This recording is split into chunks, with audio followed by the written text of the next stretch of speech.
عادل إمام محلاه قبل قال السينما المصرية أم السينما العربية، السينما التونسية بوها. يا عادل إمام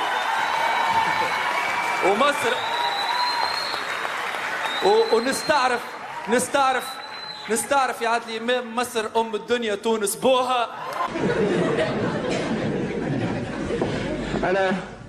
أنا تهزأت يا أخوانا، أنا خلاص. هي بو السينما العربية، كل واحد يدافع على بلاده وعلى ضربوه مع احترامنا ليهم ونحبهم. هو قال مصر أم الدنيا وأنا قلت له مصر تونس بو الدنيا.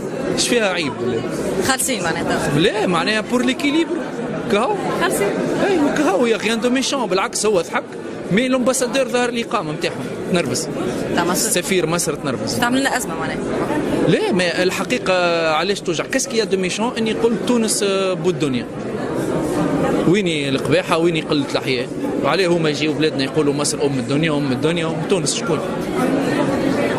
نحن أسسنا القاهرة تونس. كيفاه؟ تونس أسست القاهرة.